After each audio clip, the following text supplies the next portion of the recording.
E aí, povo de Deus, buenos dias. Buenos dias, buenos dias, buenos dias. Hoje é terça-feira. Eu passo um dia sem fazer live, parece que faz um mês, sabia? Eu tenho essa sensação. Vamos cuidar da vida? Eu e meu cabelo, que nunca tá bom, mas vai dar certo. Vamos lá. Vamos cuidar da vida. Ontem tivemos mais um episódio triste, que eu até postei aqui, dessa menina que foi espancada dentro do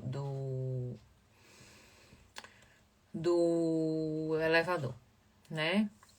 Então, assim, quando a gente fala de violência contra a mulher no Brasil, parece que é figurinha repetida, parece que todo dia renova o voto, né? Parece que não tem mais lugar, não tem mais hora. Esse cara disse que teve um surto e que é autista.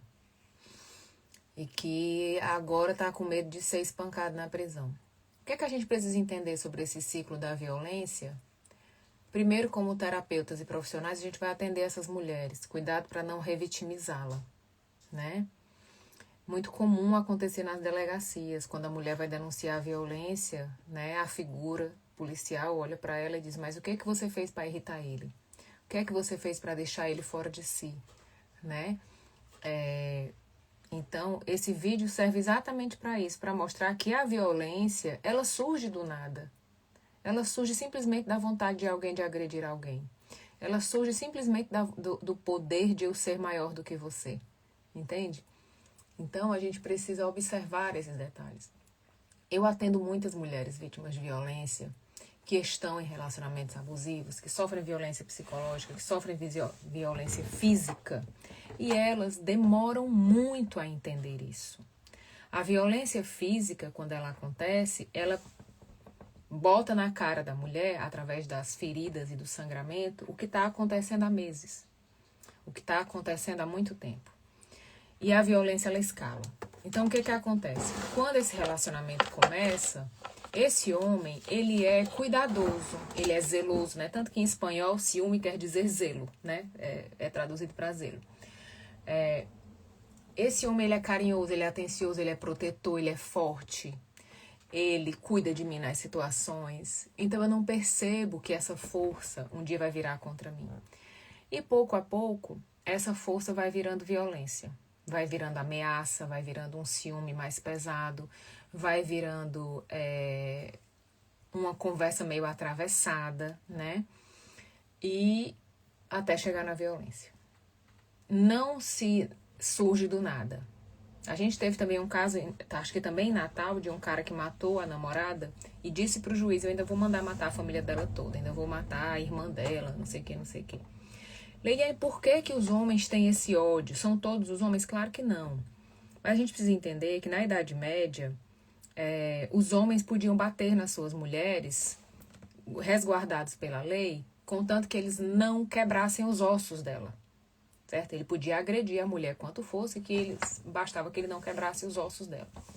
Então a gente tem uma história que traz esse comportamento como aceitável, normal, e que ainda tem requisitos disso, né? Quando a gente vê esses casos de violência, a gente precisa estudar a história da humanidade, a gente precisa, né, olhar no contexto geral que ainda existem países onde a mulher é apedrejada se ela for pega em adultério. Aqui, por exemplo, na Europa, em Portugal, se uma mulher apanha e chama a polícia diz que é um caso de família, não existe lei de proteção contra a mulher. Inclusive, no Big Brother de Portugal teve agressão contra a mulher, o cara jogou uma cadeira na mulher, chutou ela e tá tudo bem. É uma briga entre dois adultos. Então, a gente precisa entender que isso não surge do nada, né? E que, por exemplo, no século XVI, XVII, os jovens, eles podiam estuprar as mulheres na rua, né? Eles podiam sair para estuprar e era normal. Então, esse domínio, lembra que eu sempre falo, a gente precisa observar o processo da dominação do outro. Quando o processo da dominação do outro entra nas relações, daí para frente é só para trás. Então, o branco começa a dominar o negro, o rico começa a dominar o pobre, o homem começa a dominar a mulher. A gente passa a se relacionar pela dominação. Essa dominação ainda transita dentro das nossas casas. Se o seu filho não te obedecer, você enlouquece. Seu filho é ruim, seu filho é mal educado, é isso. Por quê? Porque onde eu não consigo dominá-lo, eu me desespero, porque eu aprendi que educar é dominar, que educar é ameaçar, né? E aí a gente vem com toda essa cultura, certo? De que pressão, de que ameaça, de que disciplina, de que punição vai dar resultado para todo mundo. Não vai dar, né? Ah, vamos colocar a escola militar para todo mundo. Não vai funcionar, tá certo? Existem pessoas que vão ser super bem na escola militar, existem pessoas que não possuem a habilidade de se adequar, porque elas não funcionam sob pressão e ameaça, tá? Mas a gente tende a olhar para o mundo nesse contexto. Então, o que acontece com essa menina que foi vítima de violência é mais uma mulher, né, que não acreditou nos sinais. Porque a mulher ela é tão doutrinada que a missão da vida dela é ser esposa, é ser mãe, é ter um homem, que ela vai se metendo nesses lugares sem perceber. Todo mundo quer ter uma família, todo mundo quer ter filho, a maioria, né? Quer ter filhos, quer ter uma família, quer ter uma coisa legal. Só que isso é tão colocado na cabeça das mulheres de uma forma meio que opressora, de que ela com 30 anos ainda não casou, ainda não teve filho, ela não é ninguém, que ela vai se sujeitando a um monte de coisinha aqui e ali, e só quando explode uma violência maior é que ela percebe. Então a gente precisa observar esses valores, essas questões, porque eu tive amigas minhas na adolescência que o namorado mandava ela trocar de roupa. Dizer, você não vai sair com essa roupa. Você não vai... Eu não gosto dessa sua amiga. Eu não gosto da sua mãe. Eu não gosto da sua irmã. Porque a primeira coisa que a gente precisa observar, nesse caso do elevador, da menina que foi espancada no elevador, né, do agressor, foi que o porteiro chamou a polícia. Se não tem rede de apoio, o cara sai na rua. Tranquilo, vai embora.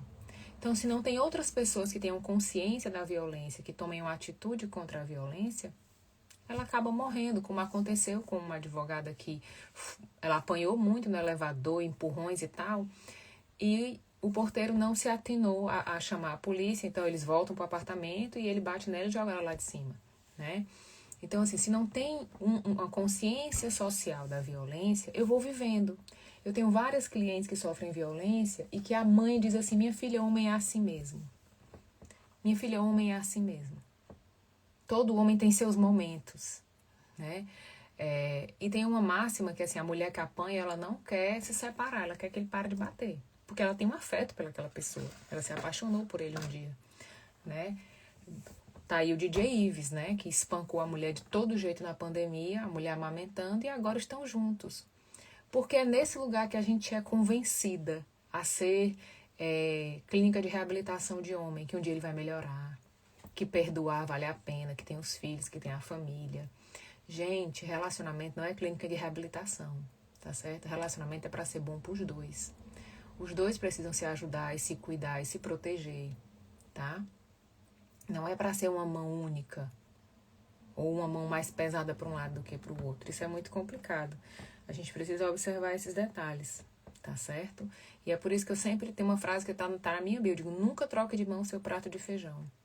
Nunca troque de mão seu prato de feijão. Essa conversa de homem provedor, ela é ótima. Ela é maravilhosa, ela é linda. Enquanto todo mundo tá bem. Enquanto tá tudo bem. Enquanto a nossa conta é conjunta, o nosso apartamento é no nome dos dois, a nossa casa, tudo é no nome dos dois.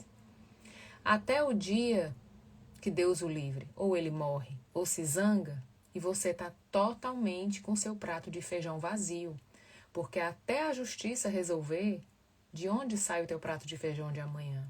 E se você é mãe e mulher, é pior. Você não sabe de onde vem o prato de comida da sua filha amanhã, do seu filho amanhã. Eu tive uma amiga que aconteceu isso, né? Ela viajou, quando voltou para casa, o cara tinha ido embora com a mulher, levou tudo.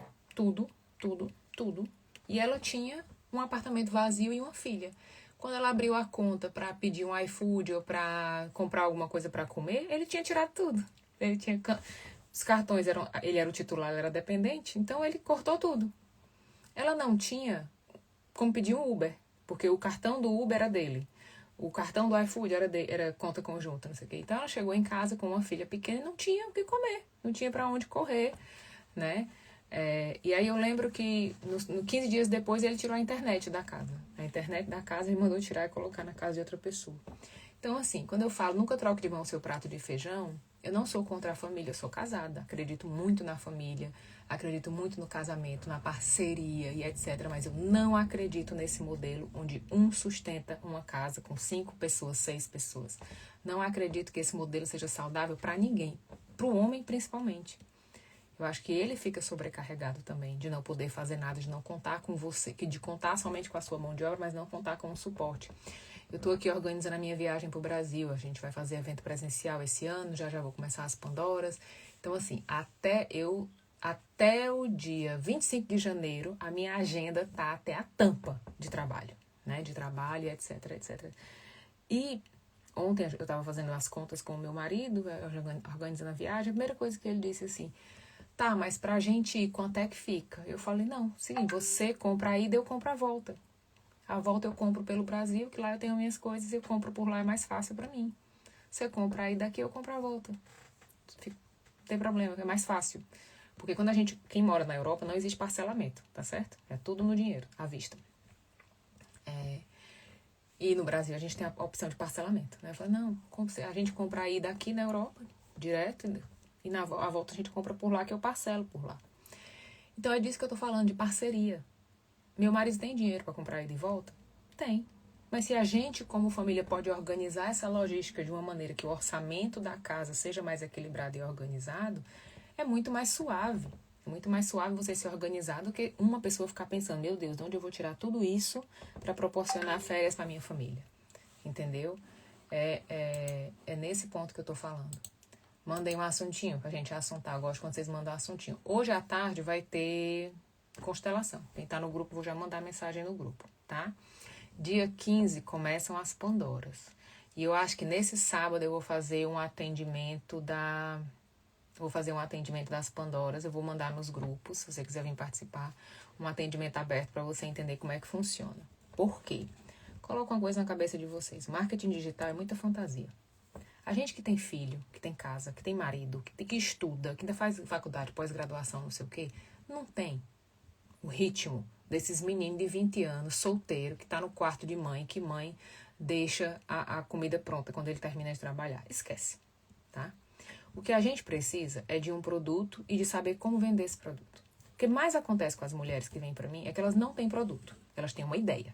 Elas têm uma ideia muito bonita, têm uma experiência bacana, processos, são pessoas inteligentes, capacitadas. Às vezes elas têm até 5, 6 ideias maravilhosas, mas elas não conseguem organizar isso num produto.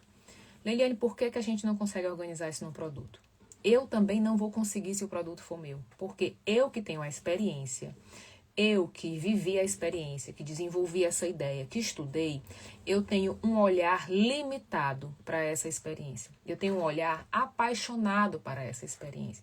Eu tenho um olhar encantado para essa experiência.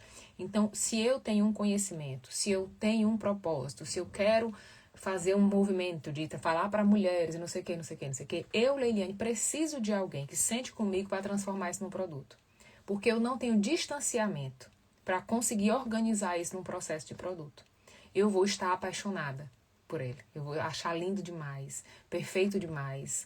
E aí eu não tenho um distanciamento de entender o processo, de colocar ele numa caixinha, de colocar ele numa embalagem, de colocar um preço, entende? Eu fico naquela fantasia de que eu quero cliente A, cliente B. Eu dou desconto para a pessoa poder vir. Porque eu sei que isso vai mudar a vida dela, eu sei que isso vai transformar a vida dela, e aí daí pra frente é só pra trás. Porque eu não estou trabalhando com um produto e com questão de lucro e prejuízo, eu estou trabalhando com caridade, com a minha visão romântica do mundo, que eu vou salvar o mundo um curso por vez, tá? E a gente não paga as contas com a visão romântica do mundo. A gente paga as contas com a visão real, com as coisas funcionando da maneira correta. Então, quando eu falo nas Pandoras, quando as meninas vêm pra mim, os meninos também, tem homens também que vêm, eles vêm com uma ideia linda, maravilhosa, mas não encaixam numa trajetória. E aí a pessoa roda, fica meses num acompanhamento, numa mentoria e não chega em lugar nenhum. Tenho várias pessoas que compraram mentoria. Porque o que acontece? O pessoal do marketing, eu conheço muitos deles, eles têm um dialeto próprio. É porque o downsell, o upsell, né, o framework, o remarketing, eles têm um dialeto próprio. Todo esse dialeto hoje é automatizado. Só que ele é automatizado depois que você tem um produto. Depois que você tem um produto. Você não tem um produto, não adianta nada você comprar tudo isso. Você aprender de tráfego, de funil de vendas e etc, etc, etc. Porque você não tem produto. Você não tem um produto, acabou. Você não tem produto, você não tem nada para vender. Você tem uma ideia, aí você vai conversar com as pessoas, aí fica contando a sua vida 20 vezes, aí fica contando a mesma historinha, porque você viveu, porque você ama aquela história, porque aquilo foi maravilhoso pra você, e o cliente fica assim, ó. Sim, eu tô pagando pra isso? Tô pagando pra saber da tua vida? Tô pagando pra saber da tua vida, tô sabendo como a minha vai melhorar através disso. Como é que a minha vida vai mudar depois disso aqui, tá? Então, isso precisa estar muito claro, né? Eu tô atendendo 3 Pandoras individualmente, no particular, porque as pessoas também me contratam individualmente, né? Para fazer mentoria individual sobre o produto. E muito interessante, porque uma delas, ela chegou a ter dor de barriga. Ela falou, meu Deus, como isso mexe com a pessoa. Meu Deus, como mexe. Ai, que agonia revirar essa história, revirar isso, revirar aquilo, revirar aquilo. E eu falei, ó, tá lindo. Você tem um lindo testemunho para contar. Mas você não tem um produto. Eu vou gostar de você, eu vou achar você uma pessoa maravilhosa, eu vou me compadecer muito da sua história, talvez eu vá até me sentir próxima de você por causa dessa história, mas a minha vida não mudou nada em saber da tua história. Nada. Se tu não me der uma fórmula de como isso vai ser aplicado na minha vida, isso não é produto. E aí ela arregalou o olho pra mim e falou, depoimento não é produto. A sua história não é um produto. Ela pode ser, mas ela é só um testemunho. O que deu certo para você, para dar certo para mais pessoas, precisa ser organizado, precisa de uma metodologia, precisa de dinâmicas, precisa de exercício, precisa de tempo, precisa de uma expectativa de tempo. Quanto tempo eu vou ficar com você para isso acontecer, para essa mudança acontecer? Entendeu? Na época da pandemia, eu comprei várias mentorias dessas de marketing digital, porque eu estava começando no digital. Nenhuma serviu para nada. Nenhuma serviu para nada. Porque eu tô aqui, eu já faturo 50 milhões, 60 milhões, cento e tantos milhões, e eu vou falar com você que quer vender um negócio de 300 reais, que às vezes para você até 300 reais é difícil de vender, você tem uma dificuldade de cobrar, de colocar preço, de se ver nesse lugar de vender alguma coisa, e eu vou falar com você que quer vender um negócio de 300 reais, e a gente tá em outro mundo. A gente está em outro mundo. Porque eu estou aqui falando de tráfego, que a minha plataforma custou 600 mil, que o tráfego que eu coloquei foi 200 mil e voltou 7 milhões. Oi? E eu na fila do pão, quem sou eu? Ai, mas é porque você tem que ter uma metodologia, um propósito, uma missão, qual é o seu posicionamento, o que é que você defende. E eu aqui, ó. Querida, entenda, eu quero renda extra. Eu quero ter um produto que me dê dinheiro. Eu não tô afim. Ah, mas você tem que ter um posicionamento, porque, por exemplo, tem um posicionamento político, tem um posicionamento religioso. Não, mas não tô afim, não. Quero vender o meu produto. Pra eu vender pão. Pra eu vender pão na padaria. Eu não tenho que botar uma placa assim, voto no A e voto no B, não. Pra eu vender pão na padaria, eu não tenho que botar um versículo da Bíblia ou um versículo, uma frase de Buda, não. Eu quero vender pão. As pessoas confundiram isso. Confundiram a venda, o produto, com a minha vida. E é que eu falo assim, eu não sou subproduto do meu produto. As pessoas colocam a vida como subproduto do produto. Então eu vou falar do meu posicionamento político, eu vou falar do meu posicionamento na questão familiar, eu vou falar do meu posicionamento religioso e etc, etc. Um milionário mais está faturando milhões, tá certo? Se você botar uma Bíblia no meio hoje, 5 versículos, você está faturando milhões, tá? O Milionário Mind tá subindo e descendo assim, tá nadando abraçada. É um modelo de negócio. Eu quero? Não, porque aí eu me torno subproduto daquilo. Eu tenho que ir para a igreja, filmar o culto para postar, para reforçar o meu produto, para aumentar a minha venda. Aí eu tô de manhã lendo a palavra, eu tenho que bater uma foto da Bíblia, botar uma xícara, bater uma foto. Obrigado, Deus. Me erra. Tô lendo a Bíblia assim, com o olho aberto, todo fechado ainda. Não tem nem o óculos direito, às vezes. Entende? Então, assim, você se torna subproduto do seu produto, né? Que é o que a gente vê muito nos influencers hoje. Por exemplo, a Virgínia, ela virou subproduto do produto, né?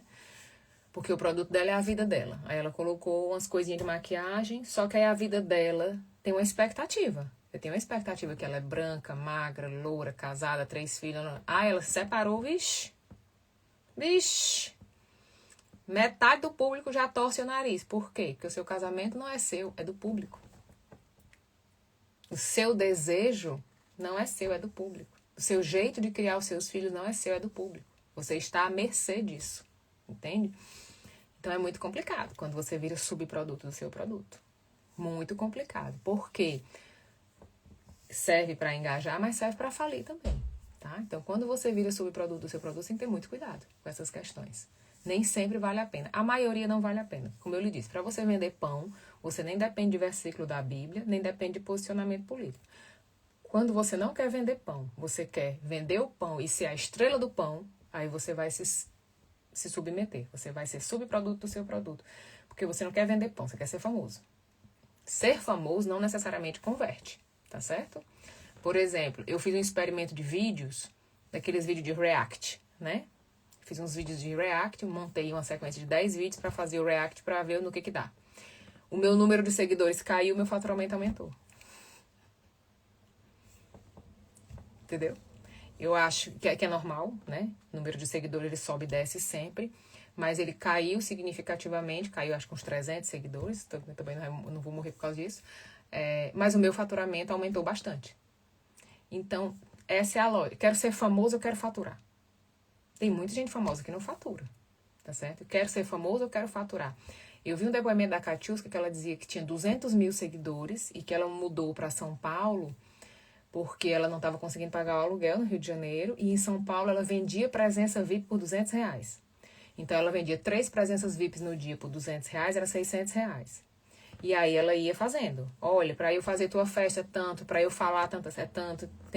Então, ela com 200 mil seguidores, estava vendendo presença VIP por R$200.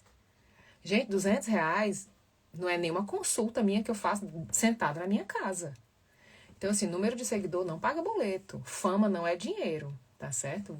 Você precisa ter produto, você precisa ter link de venda, saber o que você vende e como você vende. No mais, a fama é um acessório. Mas se o teu produto for dependente da tua fama, você virou subproduto. Você virou subproduto. Por exemplo, o véio da Havan. Ele é o véio da Havan? É. Ok. Mas o quanto da vida dele precisa se colocar para a Havan continuar vendendo? Tu não vai para a Havan ver o véio da Havan. Tu vai para a Havan comprar uma camisa, comprar uma chinela. Entende? Se ele amanhã diminuir a figura pública dele de aparecimento, a Havan continua faturando. Porque os produtos dele, a imagem dele ajuda ao produto, mas o produto não depende da figura dele passeando de um lado para o outro dentro da Havan. Entende? Então, essa é a diferença do que é complemento do que é dependência. Se o meu produto depende do meu lifestyle, ou se o meu lifestyle dá uma ajudadinha, dá um upgrade ali nele. E é uma linha muito tênue da gente organizar, principalmente na internet. A internet seduz. A internet é muito sedutora. Tanto que os estudos mostram que a tendência da internet é as pessoas se autoassistirem, né? É você ficar olhando você mesmo. A internet, ela traz essa questão da sedução de eu me ver. Eu me vejo com filtro. Olha como eu sou mais bonitinha com filtro. Eu não acordo com essa cara. Né? Então, a internet, ela me vende. Sabe quando a gente parava para ver o álbum de 15 anos antigamente? A internet é o nosso eterno álbum de 15 anos. Todo dia ele se renova. Todo dia a gente pode botar uma maquiagem, pode colocar uma roupa, pode falar uma palavra bonita, pode conhecer outra pessoa, né? E isso seduz, isso ilude muito as pessoas. Só que isso não quer dizer faturamento. Como eu disse, né? Eu fiz um experimento de vídeos, fiz uma sequência de postagem, meu número de seguidores baixou e o meu faturamento aumentou. Então, eu não estou na internet para ser bonita, para ser famosa. Aqui é o meu sustento.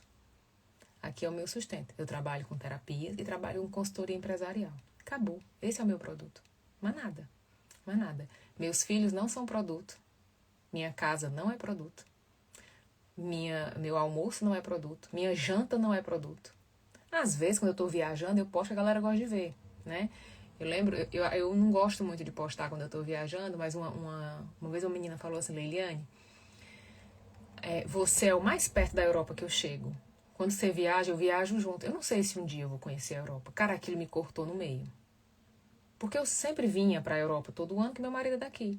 Até depois vim morar aqui, né? Mas não passava na minha cabeça a importância dessa imagem, de eu filmar uma igreja, de eu filmar, sei lá, um parque.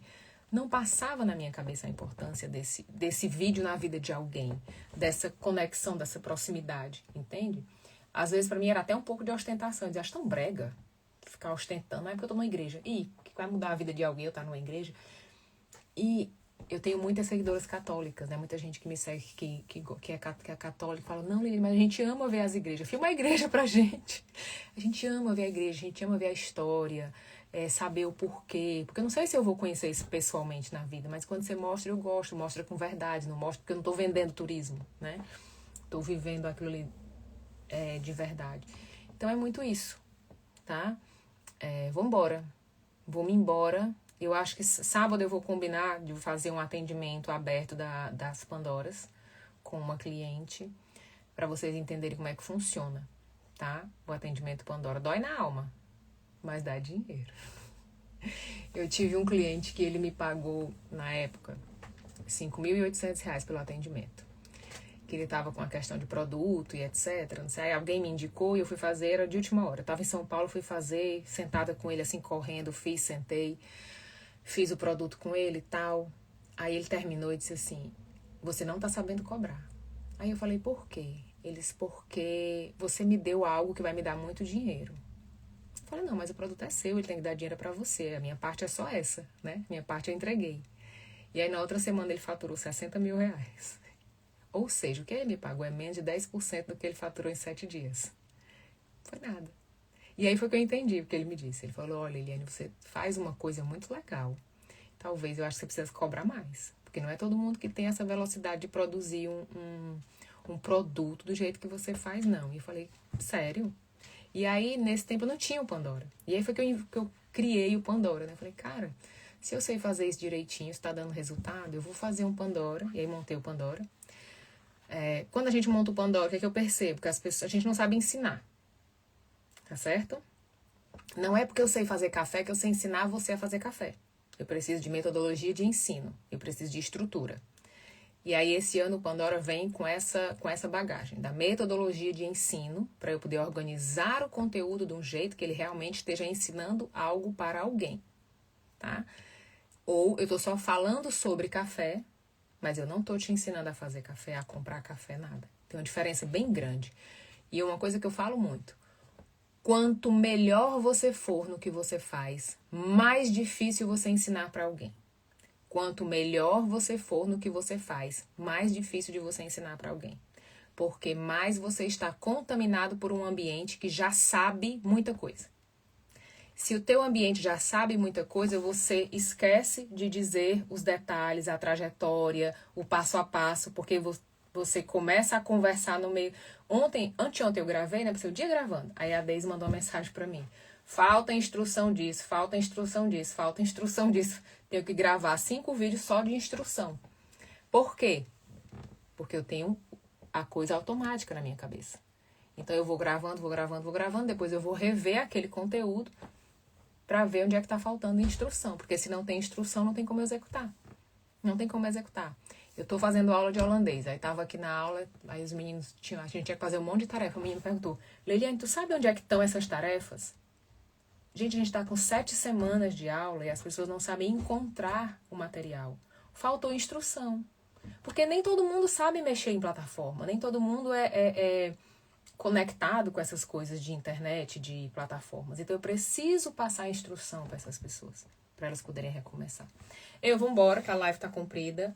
Dia 31 de outubro, 1 e 2, eu vou estar em São Paulo fazendo um evento presencial, ok? São 18 vagas. Se você quiser estar comigo lá, cuida que a gente vai para um hotel no interior de São Paulo.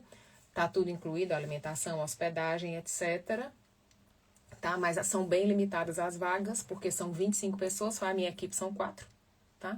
São 4 pessoas e é muito legal a gente se encontrar. Tá? Eu vou começar a divulgar, eu vou colocar as coisinhas aqui. É só para vocês irem guardando a data, porque quem vem de fora, né? Você comprar passagem de avião e etc. E é por isso que a gente escolhe um hotel que tenha a hospedagem e a pensão completa. Por quê? A pessoa vem de fora, aí ela ainda tem que se hospedar. Ela ainda tem que ir buscar um lugar para tomar café, buscar um lugar para almoçar. Depois ela sai do curso, vai jantar em algum lugar. Fica sozinha num hotel na cidade. Não tem graça, não funciona. Então a gente fica num hotel fazenda, lá tá tudo incluído. À noite a gente brinca um pouquinho, a gente pode tomar um banho de piscina e tal. E a gente se encontra em paz. Você tem uma despesa fixa, né? Paguei aquilo ali, tá pago. Minha tarefa é só ir e voltar. Agora, tragam a mala com um espaço, porque eu vou sortear algumas coisas, vou levar algumas coisas. Então, traz a mala com espaço, não traz a mala cheia não, tá? Cheio.